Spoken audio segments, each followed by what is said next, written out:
Hello, everyone. Welcome back again to Own Your Breath podcast. With me today is Pirjo Turk. Pirjo Turk. How are you today, Pirjo?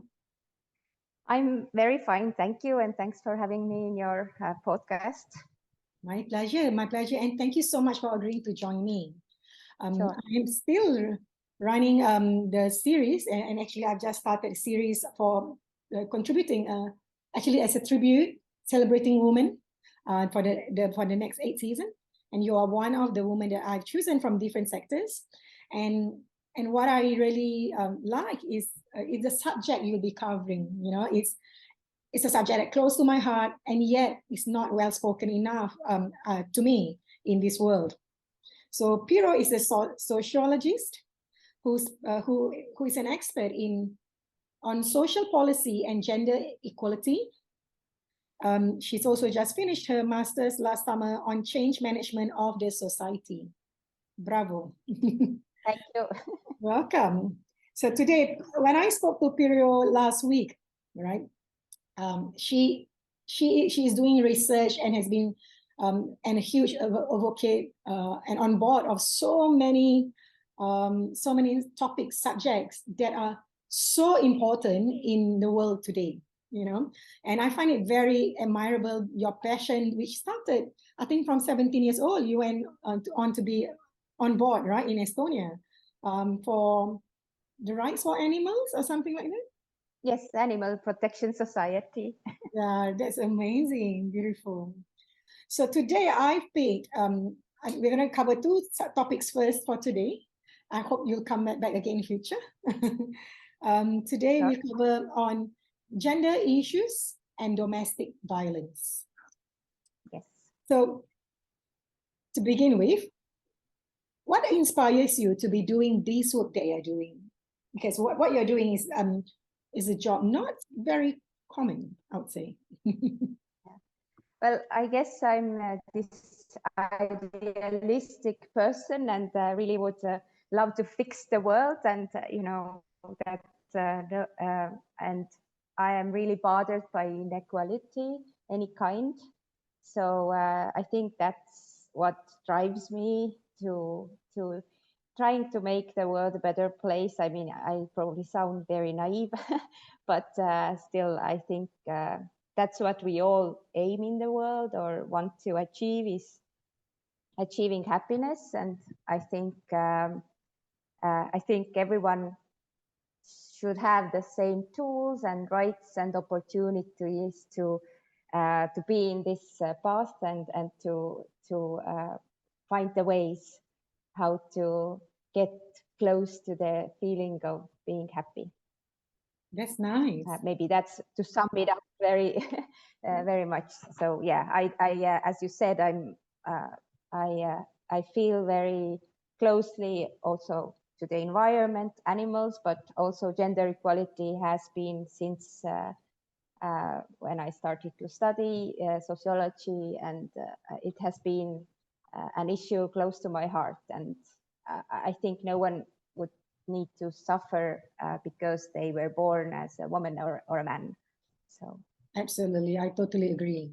Or even because these days they are recognizing other genders, and even for them, like everyone should be free to be whoever they are. Yeah. Yes. And I definitely don't think you are naive. If anything, I really respect you, to be continuing this work, even after decades. And so on behalf of all thank you, likewise. Thank you. Thank you so much on behalf of all the humanity. Somebody got to do the job. Okay, so okay, can you tell us what are the different gender issues today?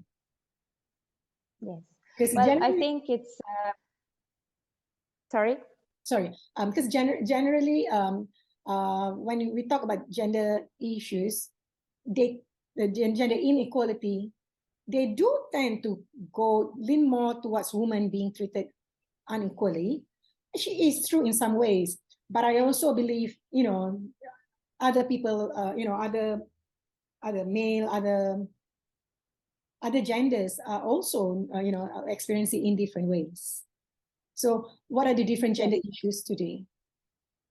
Well, I think it's very widely rooted in all over the world, because for a long, long time we have had very patriarchal ways of thinking, traditions rooted. So I think, and all these stereotypes take time to fade, or to people to reconsider. I think very often we don't even ask the questions why I assume something, or why I expect something from another person, like why we have certain expectations for women and men. So yes, I think yeah, somewhere in the world, femicides is still a big problem, which means crime committed. So sorry, what is still a big problem? a femicide, which means femicide, which is yeah, this is a crime committed by a intimate partner, or like ex-husband or someone, because of being jealous, or for revenge, or also yeah, this can be also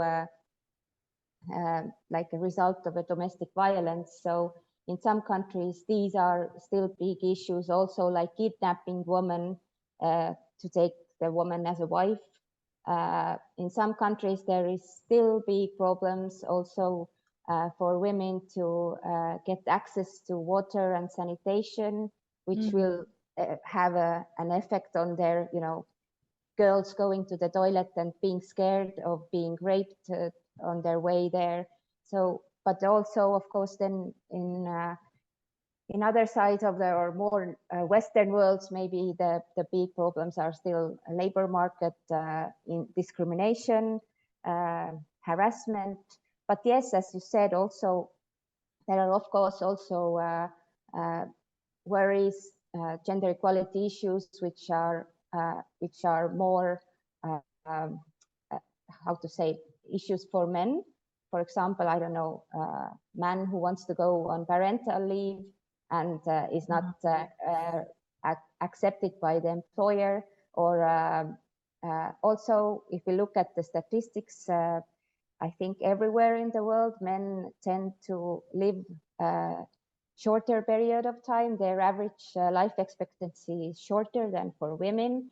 But this is also has, I mean, there is probably also biological reasons for that, but I would say there is also lots of to do with expectations how to be a man. So we know that very often men don't want to go to the doctor.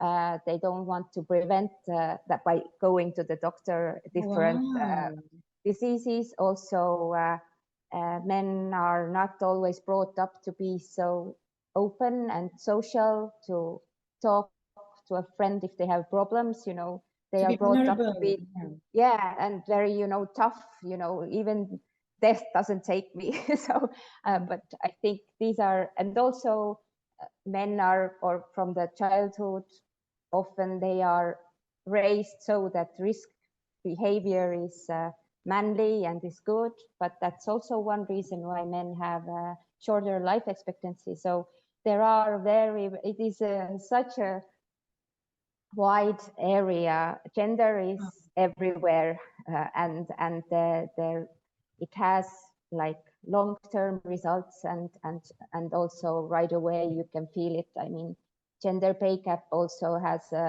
influence of children who are brought up by single mother, and also how the pension is, how you are living in your retirement age. So there are so many issues, and they are still there. Even after all these years, even after all these decades, right? Yes, yes. That's sad, actually.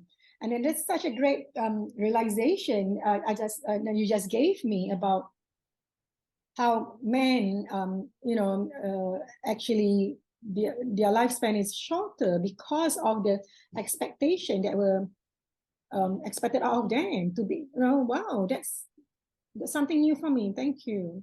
I mean, like, actually, there is also, like, for example, there is this new concept what they use, like social health, that if a man, elderly man, and wife or partner would die, then very often women are the ones who take care of the social life and, you know, have friends and relationships. And so very, very often men find themselves being quite alone, and they don't know how to make friends, how to gather. So this is also very, like, influencing the mental health and depression and so on. So there are so many issues.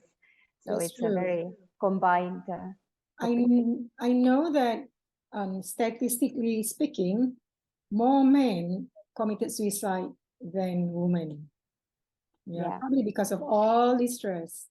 Yeah, but there is lots of women also try to come. I think when we look at the statistics, there are more women who try to commit suicide, but they don't. How to say? I wouldn't say the word succeed in that case. Oh, they don't dare to execute it. Yes, that's what I thought as well. Yeah, can do. Or I mean, they just yeah. Well, it's a horrible thing. Yeah, absolutely. Yeah. So what do you think that is still being an issue? Sorry, okay. Despite that, it has been going on for decades. Why do you think that it is still being an issue despite that it has been going on for decades? Well, as I said, I think it's that gender stereotypes are really deeply rooted in different societies, traditions, and also how we expect women or men behave, also ourselves, how we, you know, as women, we are maybe more criticizing ourselves and not so confident, and so on. And unfortunately, we know also nowadays there are countries where the progress has gone to a regress in regards to gender equality. I mean, I'm very sorry for the Afghani women and what is going on there. That is also, so true. Progress that now has become a regress. That's so true. Yes. Yes. Also, I mean, nowadays there are these movements of anti-gender incels, anti-date, who are trying to like the approach is to get more patriarchal ways of thinking back in the world. So yeah, unfortunately, we can't say that it's everywhere, you know, going better and better. I mean, there are countries where the like question of women to the right to their body and also abortion rights haven't been for years and an issue, but now it's back. And yeah, so unfortunately it is not the success story everywhere. Yes, that's very sad. I mean, in Indonesia now, it's probably not a gender equality, but they, I think last year they issue a law that will be implemented in 2 or 3 years, where only married couples can come to Bali. I don't know, is it just Bali or Indonesia, or can live together in the hotel room. Otherwise, they cannot. But this is like, you know, like ages ago. Why suddenly now again? So that's coming back to regress, you know, being regress. That's crazy. I hope by the time 2, 3 years later, they change their mind again. I don't know why they just come out with these rules. Yeah, that's the big question. So social inclusion and gender equity. Can you explain to us what are they actually? Yes. I mean these words are now you hear them everywhere. If you can give a more clarity, that would be great.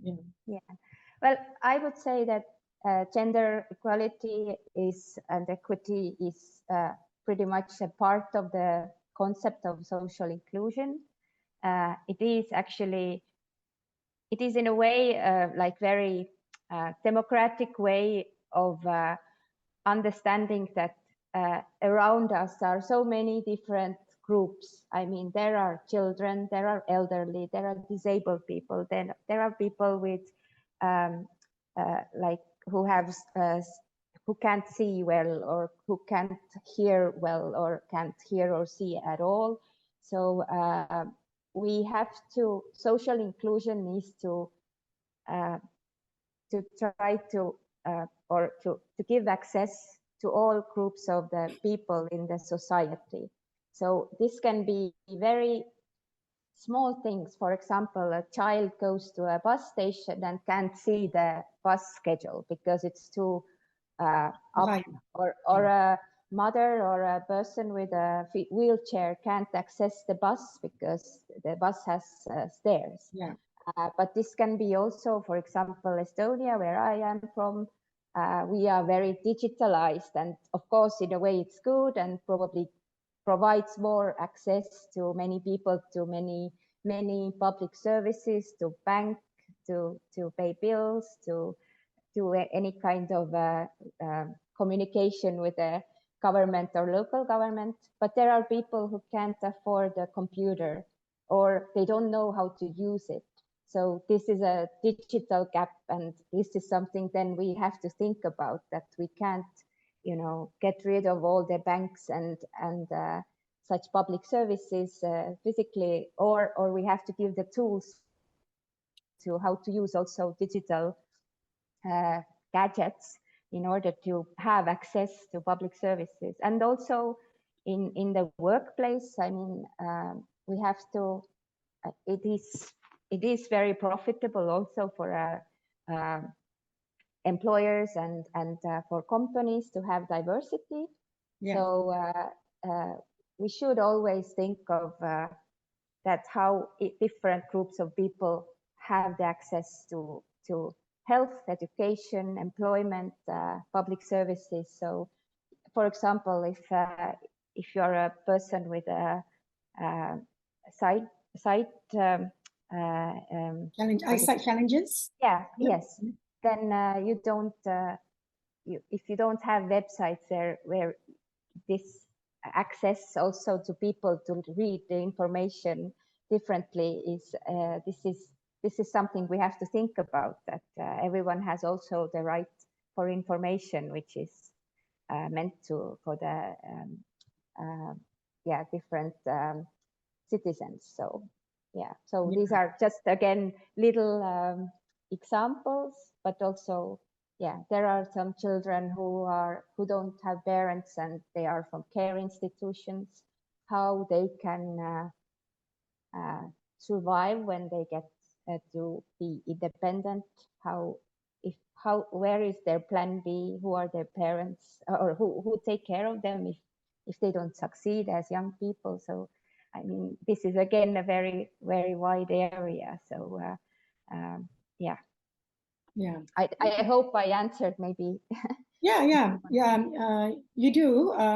At least you explain certain examples of, inclusion and equality means, I mean, gender equity we covered, and then inclusion is thinking of those people that has different needs than the norm, like the children, kids, yes, disability.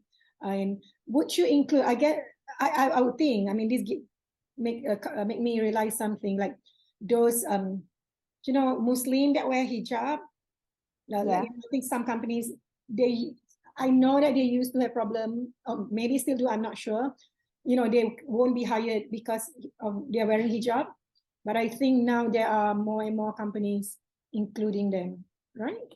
Yes, I think that's definitely also one example of social inclusion, that people with different backgrounds, and now, as you said, religion, that this is an important issue for them. So what do you think? So couple of years back, or maybe 3-4 years ago, I have a client that is going through some phase in her life, and she's having some challenges, and then she was struggling to find a job because first she has decided to put on the hijab, and then second she has cancer.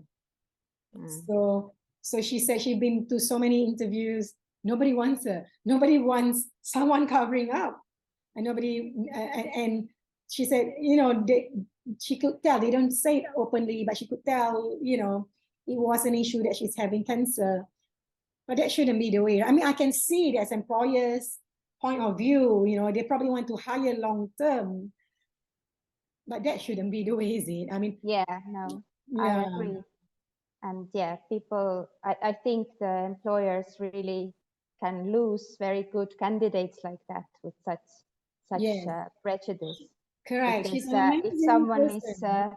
if someone is coming to the job interview, I'm sure they have figured it out Yeah, how to do work then and how to combine with, because yeah, well, as the best cure for poverty is work. And also, as we know, many elderly people, when they are sent to a retirement, then they actually feel useless. So in a way, I'm very much thinking that people are very often they are very motivated to work and to be useful. So that is true.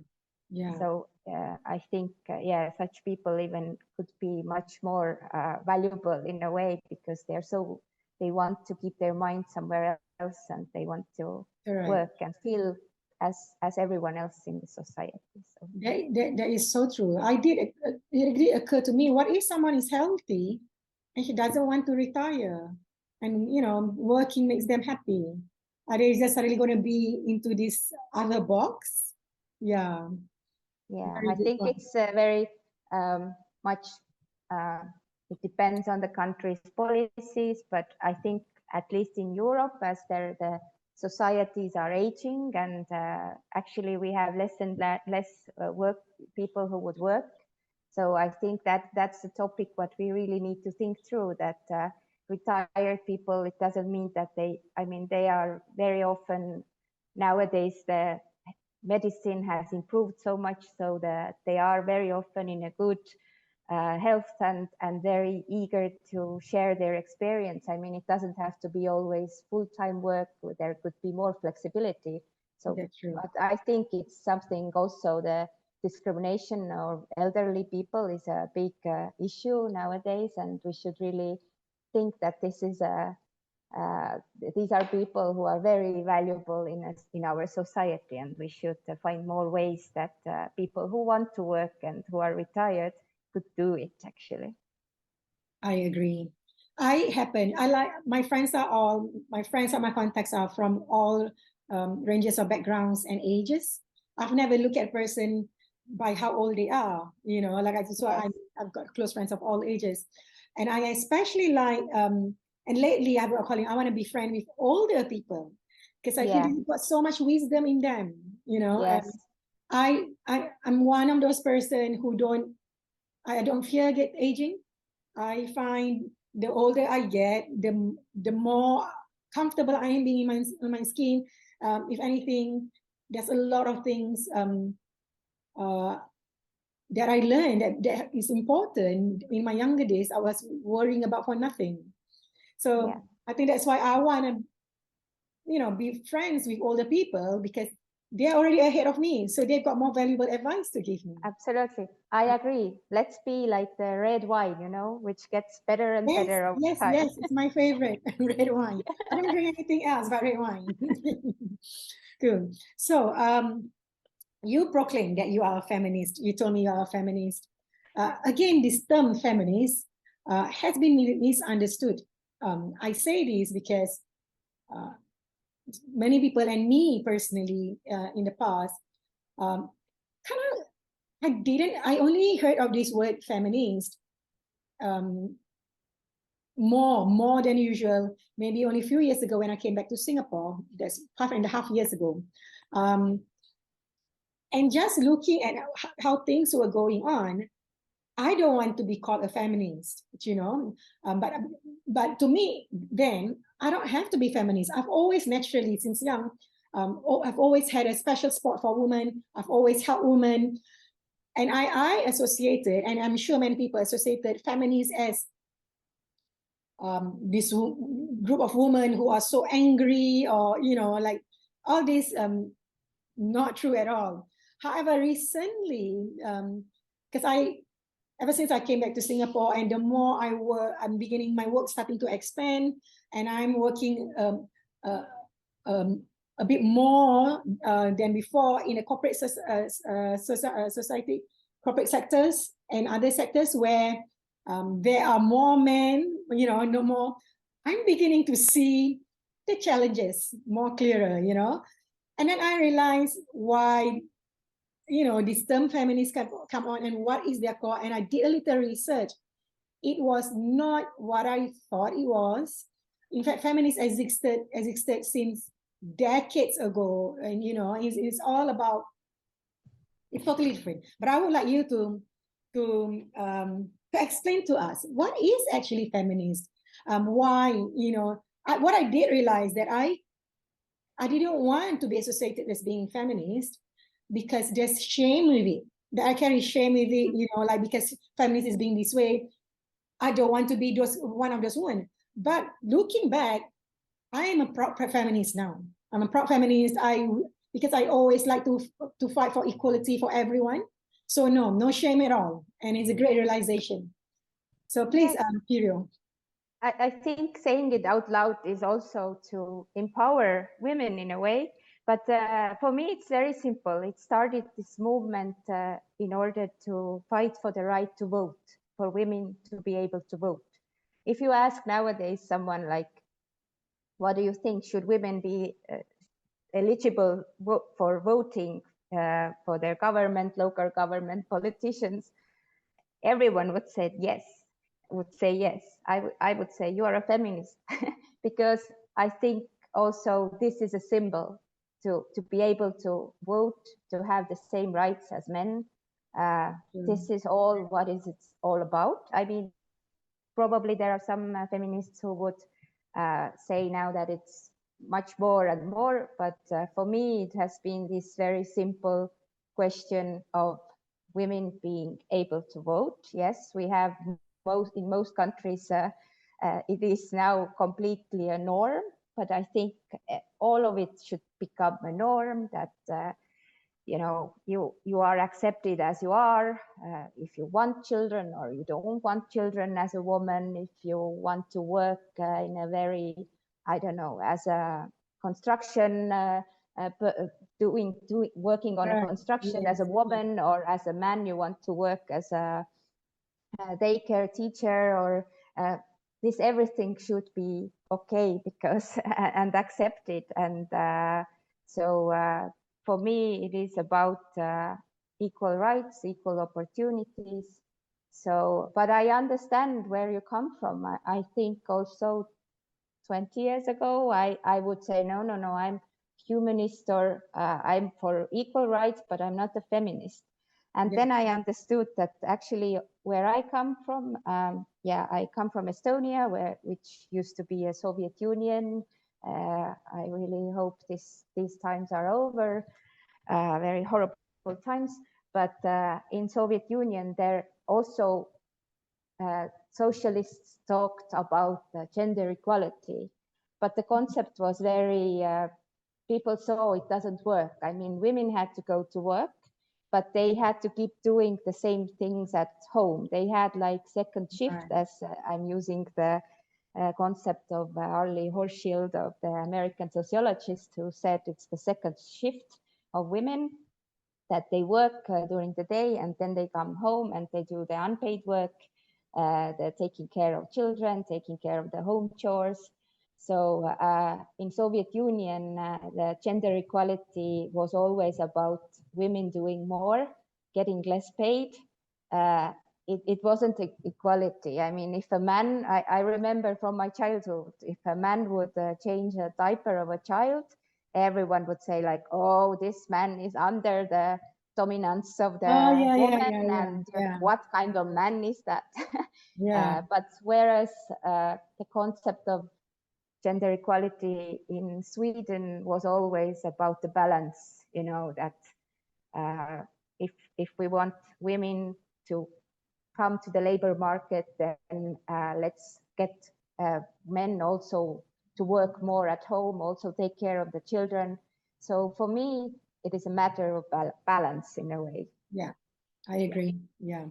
Yeah. Even So, when I was, sorry, yeah, please. I just wanted to say that Yeah, please it's go the on. same also in Estonia, that there are, it used to be 10, 20 years ago, women were more like, no, I'm not a feminist. It was like a shameful thing to say, but actually, and very many women who actually, I think, behave very much like very feministic way. But now I think it's more coming to become a norm, because this is the way how to get there, to get the balance. So I agree. Yeah, I absolutely agree. And especially, I mean, if there's anything we can take away from this, is that before we decide, and this applies to many other things, right? Before we decide not to like something or to go against something, maybe do a bit of research. Be curious, lean more to curiosity before judgment. What is it actually?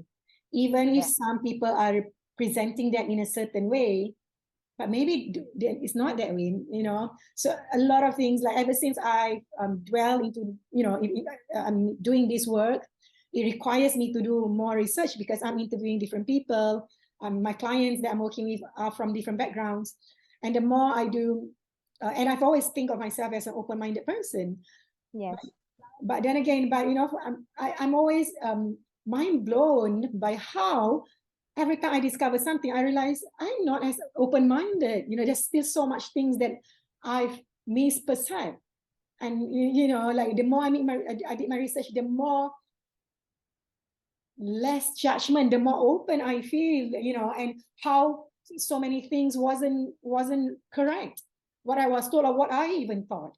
So yes, so let's all be curious and do our research before we decide what is right, what is not, or before we even offer our word of advice to people, which is such a habit. When you say to someone what you're going through, people are always already giving you advice or their opinion, even though they don't have any experience in that. Yeah, I agree. Thank you. So what are the different ways that a person and also a company can practice to improve gender equity and social inclusion? Yeah, well, I think you just said it very much. Let's be more open-minded. Yes. As a person, I mean, as we talked already, I think very often the statistic shows and different research that women don't apply for like higher positions often because they think, oh, I have the care burden at home. Not burden, but I mean, I need to take care of the children. I don't have the time to work over hours. I don't, probably I'm not enough good. When they look at the like job advertisement and they are not fully that how to say, the criteria, they don't meet the criteria fully, then they don't apply for the job, whereas men try more, and even if they are lacking some of the criteria which is wanted, then they still apply, and then they also, so I think we should be more open to or believe in ourselves as women, that yes, I can do it. I should, I also had this conversation once with my friend, like, I don't know, should I try to get to that job? And also my friend was, we had the same conversation. Then it's like, but you know what, we are fighting for gender equality, and if we also are so how to say, modest, and we don't even try to work on these different areas, then and positions, then what are we fighting for? We have to act like it as well. But also on the other hand, the research shows that even like if a woman goes very self-confidently to for example, job interview, and she is acting very, asks for a good salary, and is very self-confident, then also the employers, if they have some stereotypes in their head, they are like, oh, this woman seemed very, too nose up, and like actually woman acting as I don't want to say now this is again a stereotype, but if women act more like men, it doesn't always mean that they get the job then, because there are also some kind of stereotypes how a woman should behave. So I think there are many, it's a dual way that both ends need to work on the open-mindedness, that we shouldn't always expect that a woman comes and is so warm and empathetical, whereas if a man is not like that, then that's a normal norm and so on. So yeah, I think, and there are studies which show that if companies have more diversity in the boards and among the workers, that is good for the work environment as well as for the profits. So diversity is good. Good. That's great. Yeah, I like that. Yeah, I suppose also I'm going to add also giving women the same pay grade as men. Right? That's the company can start right there. Because I know, exactly. yeah. I mean, I know, and you know, most of the time women tend to be paid lesser. Yes, yes. So what I did since last year, I've been asking more. You know, when people ask me to quote for my rates, I quote according to my worth. You know, like I know what other men are earning, and I think I'm worthy of that, and I know I kind of maybe put some people in a bit surprised. And I was turned down once. They're saying that my quotation is a little bit high compared to other women. Then I said, because that is my worth, I said. And I was okay with it not getting it, but I was proud of myself for claiming what I think I'm worthy of. Yeah, but that's very important. And I'm very also, it's interesting like how these like gender pay gap can also be a matter of the cultural habits, that for example in Estonia people never talk about their salary, how much do they earn. So that is one reason also that very often as when you go to apply for a job and you don't know what is the average salary there, or what would be the good thing to ask, then as women are usually more modest in their asking this for the income or the salary, then this is what happens, that as they don't know which are the norms there, then this can influence on the gender pay gap, because then the employers often think, okay, I will pay what you ask, but actually the male colleague who is doing the same job and has asked more can get a bigger salary. So these are, but it shouldn't actually be like that, because if we are agreeing that equal pay for equal work, then also it would be the employer's job to say, like, you know what, actually this is the salary in that position. So no matter are you a man or a woman. Yeah, and this is happening all over the world. Yeah. So what are some of the things that were misunderstood about gender equality and inclusion that we need to unlearn and relearn? Yeah, well, I think one thing is after Me Too campaign and overall, I think in the world now we the sexual and gender harassment has been more talked about, and it's very important that such cases are coming in front of the public eyes, and that we talk about it. But I don't know. Yeah, in Estonia, for example, after some cases of harassment cases, then some people started to say, like, to ridicule this topic and saying, like, oh, Nowadays you can't open the door for a woman, or you can't say a compliment and it's right away a harassment. So I think this is very important that employers would, and also in the society, to come into an understanding what is harassment. It is not one specific act, but a very important thing is that if one person is not feeling comfortable when another person, I don't know, is making a sexist joke or making some compliments about losing weight.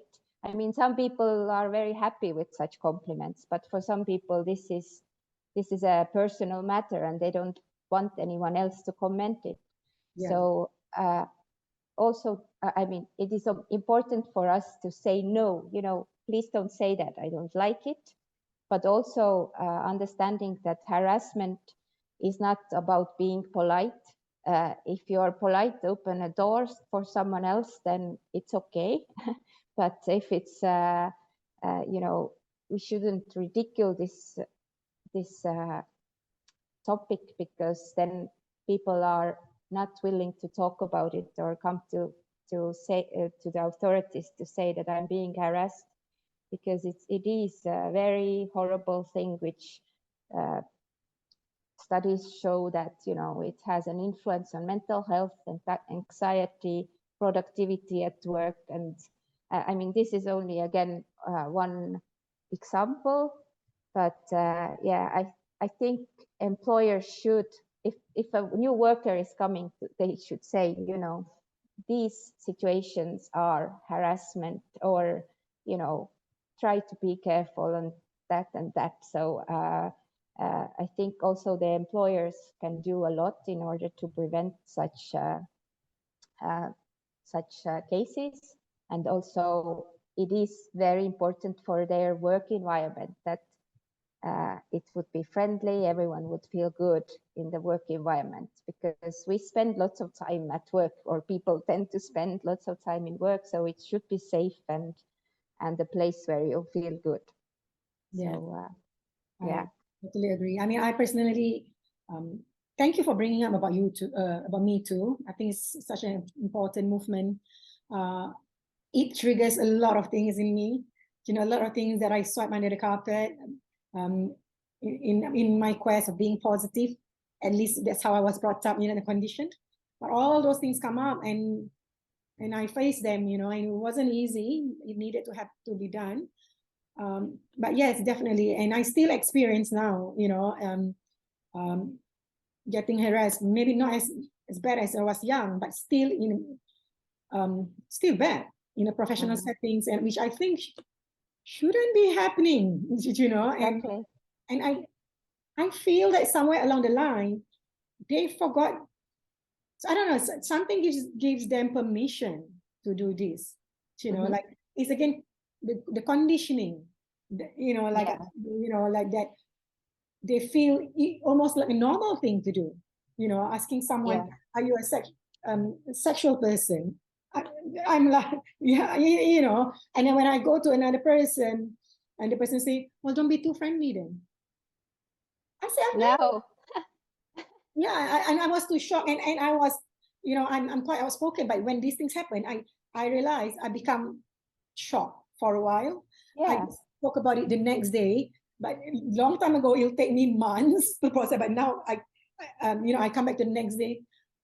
First of all, I mean, I wasn't too friendly, and I said, "Can you define what is too friendly?" You know, exactly. And I say, "And too friendly doesn't dictate, doesn't give you permission, you know, not to say such things or to harass someone." Anyway, I would say always that also, if a man asks you some like this kind of personal question, I would ask, would you ask the same question for another man or from another colleague? That's a good one. That's a very good one. Because very often it's then like somehow they have, or I have also experienced harassment in my in my youth and later, and this is something I've always like think if you would do it to your like male colleague, for example, or or a part like a business partner or whoever. So and also to say to someone, maybe you were too friendly. That's the biggest mistake, I think, because as a young person, if you have it's my fault still. exactly, like it should never be that oh, you wore a short skirt or something. Exactly, This yeah. is not the reason. No one should start to harass someone because he's wearing something. I don't know. It's it's ridiculous. Correct. Yes, totally agree. I mean, and then what's sad, but then it's a learning curve for me. So I wrote to the person who sent me that, and I've never met him, right? It's just all through email. It's actually through LinkedIn. We are discussing about a collaboration on a book. And that week, it was the second person that spoke to me in this uncomfortable, rude way. So the next day, I told him, can you explain to me which part of my conversation have allowed you to say this? And I even said, well, if somehow I've, create any misunderstanding, I apologize for it, but I would like you to explain which part of me, blah, blah, blah. And then he didn't say, he said, oh, then I'll do my part of apologizing. And I would like to apologize too. But I mean it that you're really good in your work. I really admire your work, blah, blah, blah. Then that's it. Then I said, thank you. What I was a bit disappointed, why do I need to be so humble? This is again with the work conditioning woman. Why do I apologize to someone who says so rudely to me? Because I definitely didn't give him any part of my conversation to lead him that way. But why do I have to be so polite? Oh, let me apologize first if I say rudely. Can you tell me? And then I say thank you after that. Oh, God bless me. But I was like, oh, okay, but again, these are some things that I've got very big trauma around this. These things happen to me since young. So I've improved and I'm getting better. And yeah, we get better from here. But that week I had two men in a week. So another man, I went down to a meeting. And he kept on looking on my chest areas, and I specifically wore sports bra so that it flattens my boobs. And I wore long sleeve. And it was a serious meeting, but it made me so uncomfortable. Of course. I know that I consulted my guy friends. They did say that it's biologically, Rihanna, that sometimes we tend to look that way. But if it's repeatedly, no, that shouldn't be that way, and I went back, I just cried. I'm just like, so someone tell me, but you should get used to it already. A pretty girl like you is supposed to, take this as normal. I'm just like, we should never get used to that. Yeah, I said, no, don't. I said, don't tell me these things. I said, this is something that is not comfortable and it's upsetting me.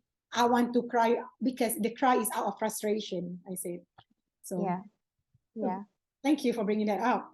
No, but I'm proud of you that you said to the conversation what you had in LinkedIn, and you told that you feel uncomfortable. I think that's what we need to do also, that I feel uncomfortable. You're not looking in my eyes. You look somewhere else. And then many months later, he now asked me, do I want to fly down to somewhere in Asia? He's close because he needs this coaching. I said, sure. So I quote him exactly my entire cost, right? I think he didn't see it coming. He didn't assume this would be my rate, right? Because he said, he thinks, I don't know what it is. My friend thinks that maybe he thinks that you'll be sharing room with him, or you'll just be charging him this.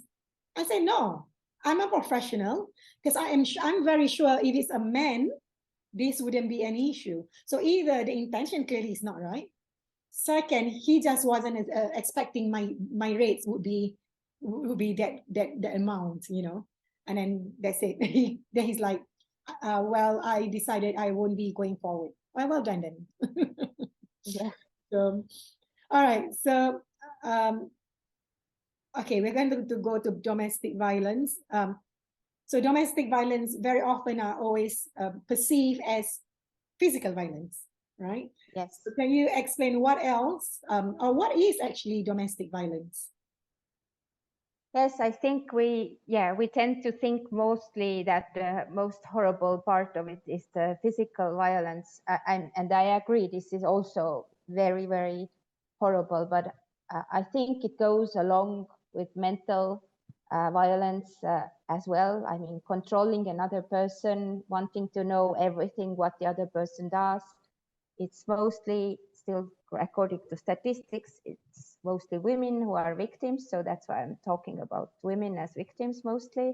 So I think this is very important for all of us to see also,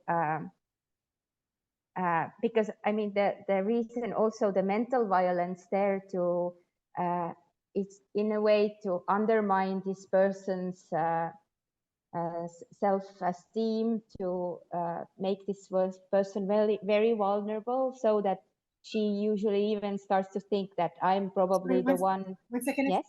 Oh, I apologize. My alarm went off. No, Okay, no, no, don't worry. thank you. So yes, yeah, I think this is also one reason why women very often then don't go to seek for help, because they feel like, but I am guilty. I'm not good wife. I'm not a good, I don't know, mother, and so on. But this is very often the result of this years and years of mental, like, how to say, digging into the person and dominating over the person with very authoritarian way to say that you're not good enough. So I think this is very important that we would see around us these relationships, and also to if we have a close friends who we see that, I don't know, that the partner would be very controlling in their relationship, to say that, you know, be careful there. It's not normal for someone to look at your, I don't know, where you have called, who are you meeting, or what you are spending money for, or so on. So these are like the alarms in a way, I would say. But yes, also I think one important issue is also the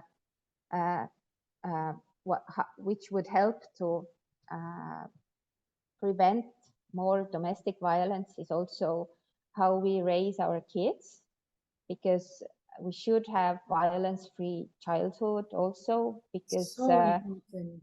this is also one topic where, you know, if a child either sees that the mother or father is somehow violated, or, you know, is being abused somehow, this is horrible. These patterns can go on and go on, but also being punished as a child physically. This is also, which has shown that the countries, research has shown that these countries where corporal punishment is forbidden, there is less violence among youth, and also these kids are less prone to be the abusers, or being the victims in the future. So these are important issues there. Yeah, that's so important. Yeah.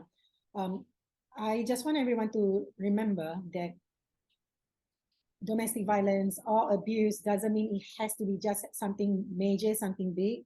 You know, words, you know, mental abuse, and it's as simple as slap. That's also an Yeah. abuse. It causes shame to the child, or to the woman, or to the man, right? Yeah. And in long term, all this mounts up. Like I had once I experienced in my life where my face was grabbed, you know, and I was brought down to the floor, and it's, you know, that Oh person, my God.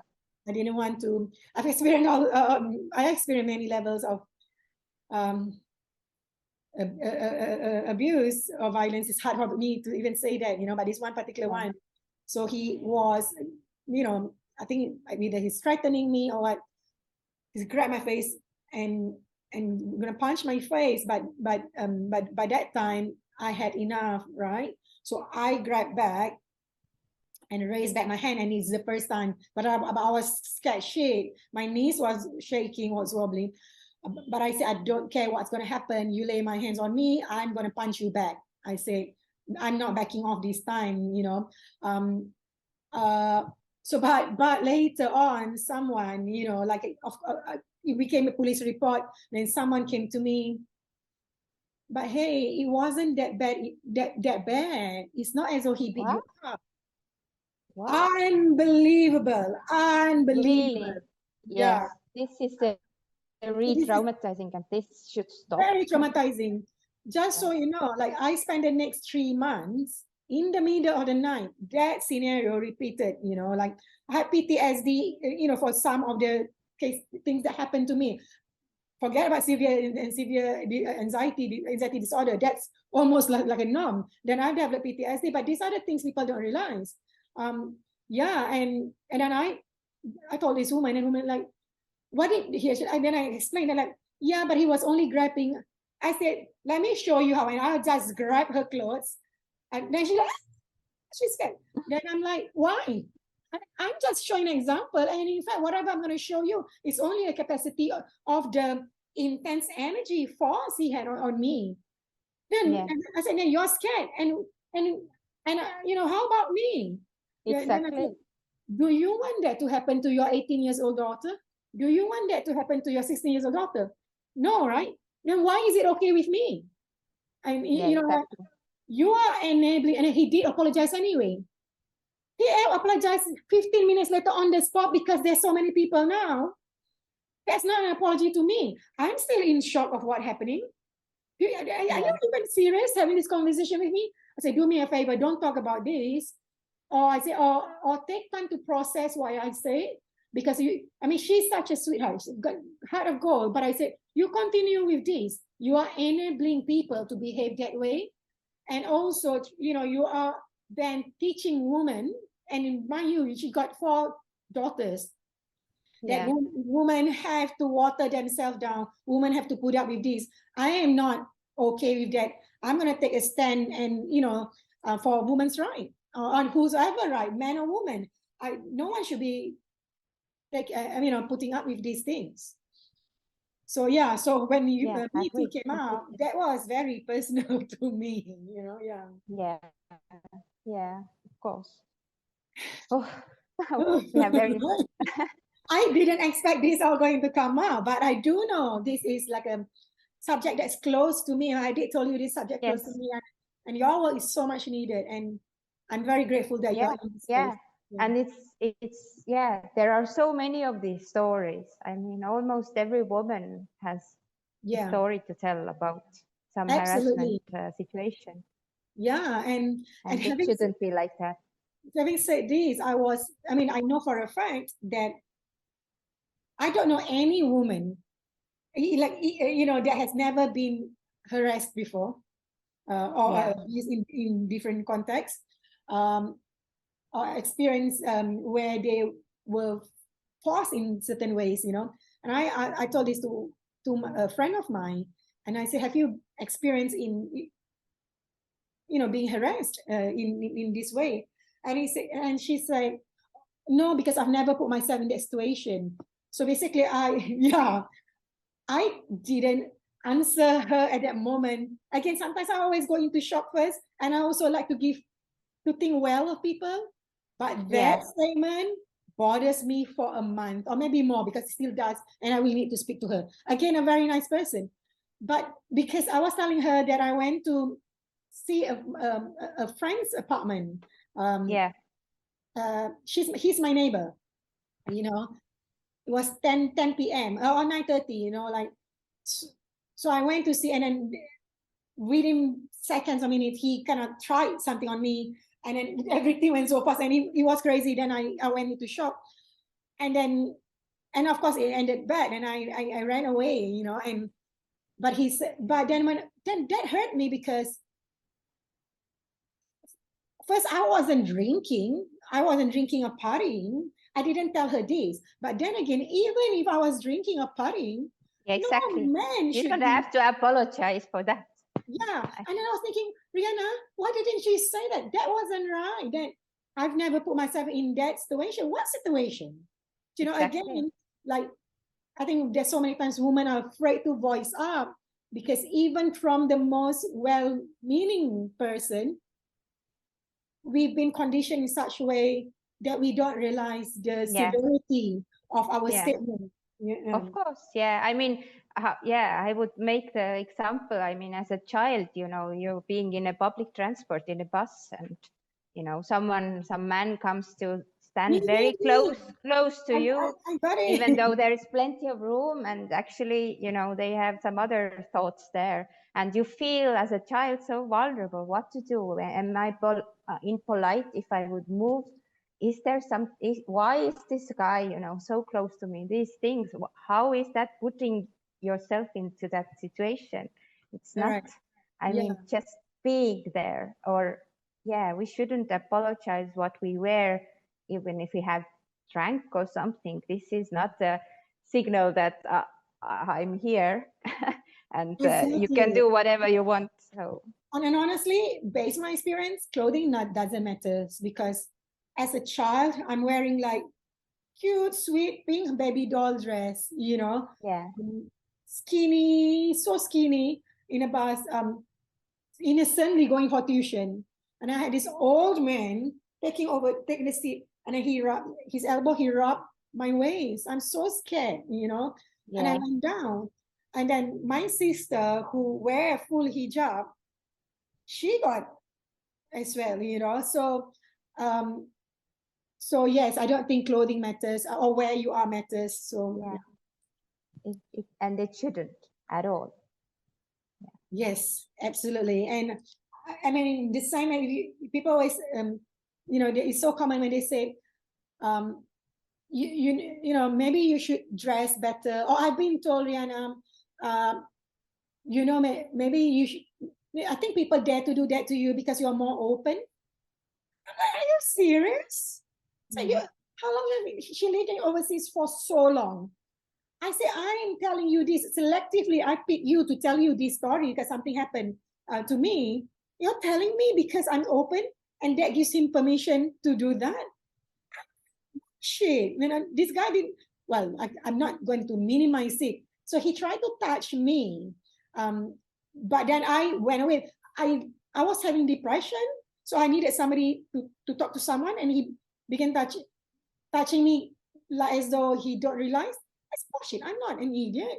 So that's what my friend said. I'm like, please don't say this to anyone because this is offensive. I said, how do you define open?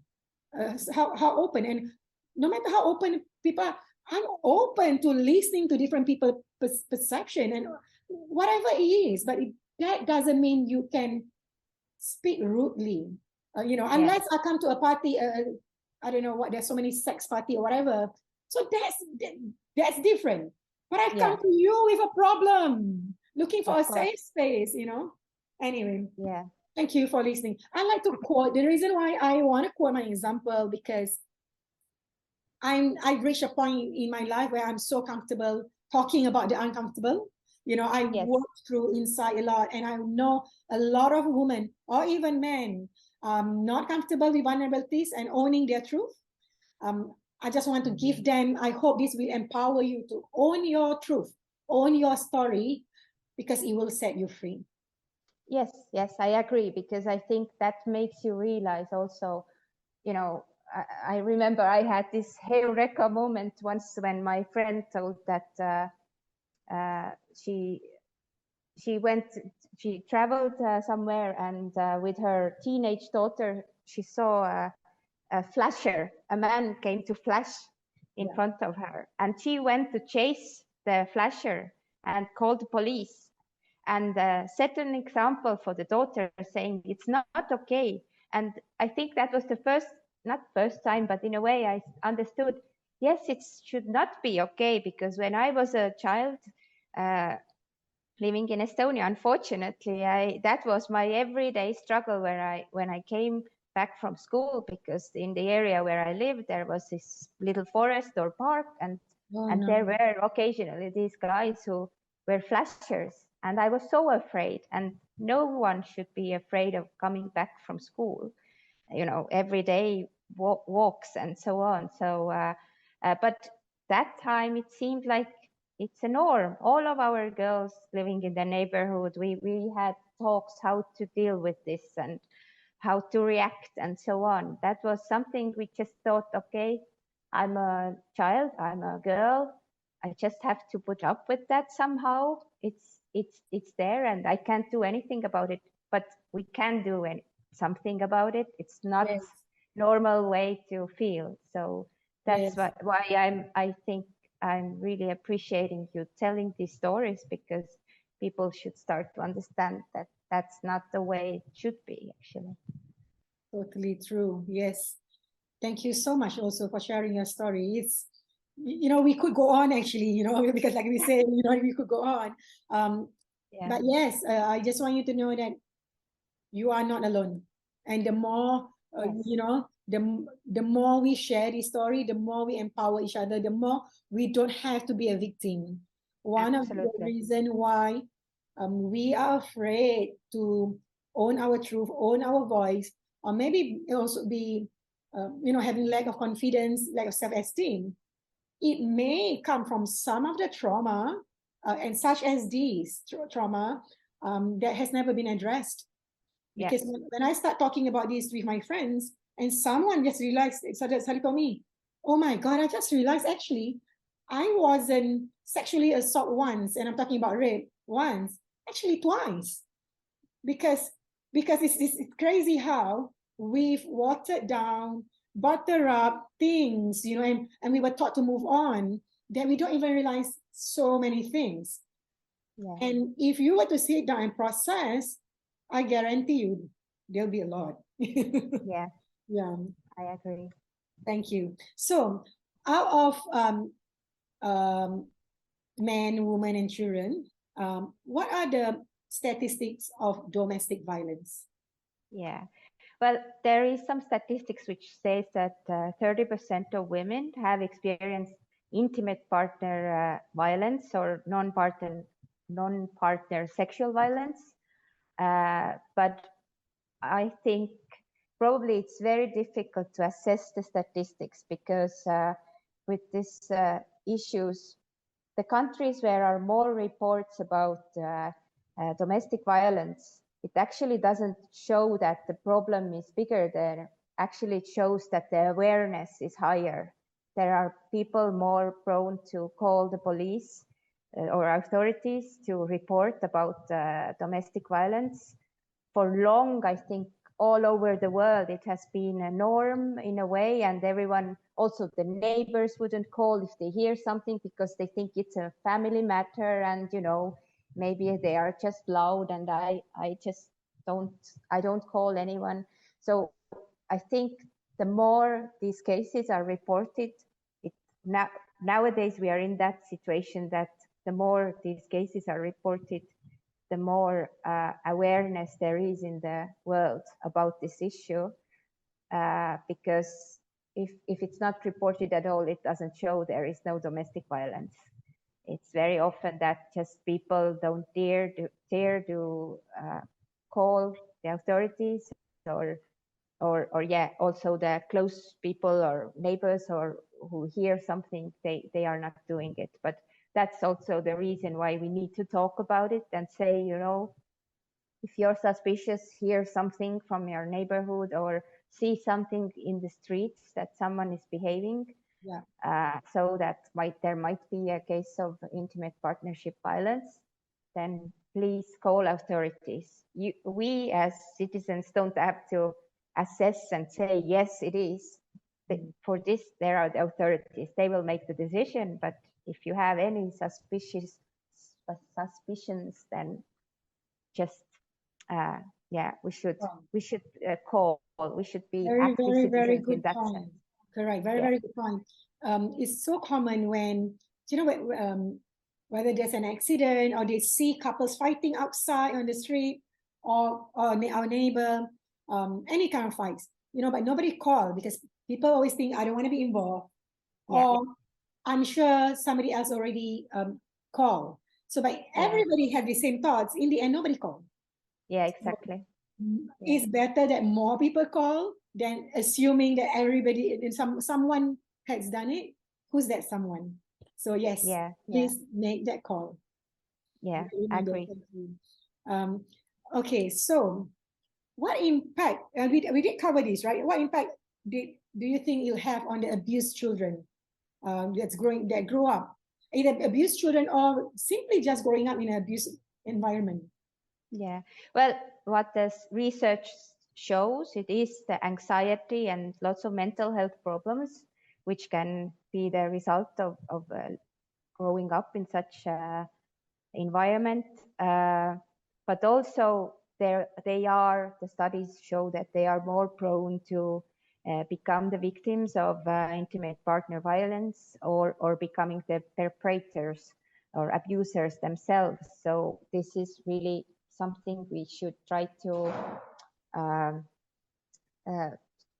break this pattern, because this would be also one way to prevent these horrible cases. So yes, and I agree with that because I personally experienced that. Yeah, because I grew up in a certain childhood kind of similar that sort.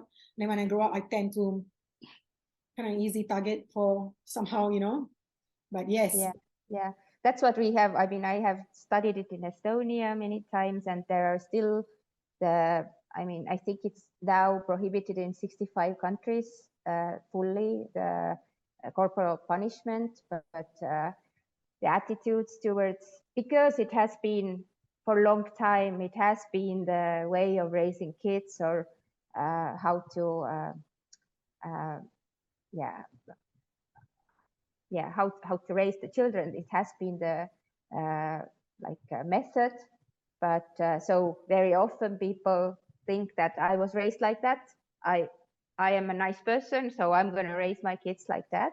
But I think we have to understand also, we didn't have enough studies and evidence-based material that time. What is good and what makes the result better? I mean, that the child growing up is healthy, happy, and self-confident and so on. So I think we need to understand that we come from a time where maybe our parents raised ourselves so that we wouldn't like it anymore, and we are maybe even critical for like our parents raising them like us, like they did. But this was the time where different methods were told that are good.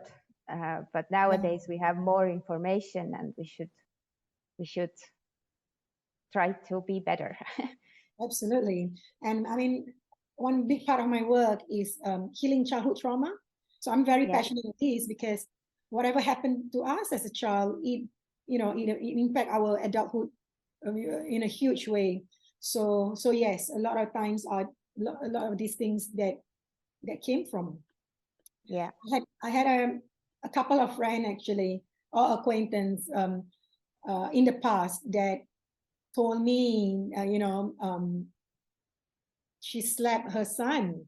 One day, I was shocked and appalled. I said, "No, oh my God!" I said, how? No, how could you? What did he do? Well, he lied to me. I'll explain to him. There must be a reason why he It's like, what are you? Aren't you Asian? This is normal. This is normal. We all got slapped when we were young. We got worse. That's just because it was normal back then doesn't mean, like you're saying. And I said, I can't speak. Then they look at it, and another friend joined in, but they look at it like, you're such a crybaby. You're just too soft. Like, this is normal. Sometimes you do need to lay a finger to educate them. I disagree. Yeah. There's so many ways to, you should be angry if you're angry. But there are so many ways besides violence that you can raise children and educate children. Yeah. Exactly. So thank you so much, Pirjo. Going forward, how do you recommend parents and adults to do our parts in this, or for the victims? I think you pretty much cover it. But I'm Yes. wrapping up. So if there's anything else you like to add on. Yeah. Well, I'm also a parent. So I think as a parent, I try to set an example that let's respect everyone around us. And also if we are in a family or in relationships, we should respect the other person always. So I think that's very important, but also making compromises. When you are in a family setting, it's a lot of compromises as well, but still we should be true to ourselves and we should respect each other. So I really hope that I have given my children the understanding of that no one should feel bad in a home environment or any environment or somehow suppressed. But also them to understand where some relationship is unhealthy for them in their lives or in their friends' lives, that I don't know, someone is controlling someone else too much or somehow is authoritarian in the way of the approaching them. Or so I think as a parent, I would say let's just respect everyone and understand that people are Including the different children. around us. Yeah. Yes, Yeah. exactly. But as a citizen, as I told already, I really try to be responsible also what I see around. If I see someone seems to be having a problem or some is not in a good situation, I try to go and ask if everything is okay, and if it's not possible to call authorities. I think it is very important that we are not ignorant around what is going on. And as professionally, I worked in Estonia also in on different gender issues. I keep doing it. I write articles to raise awareness of these different aspects.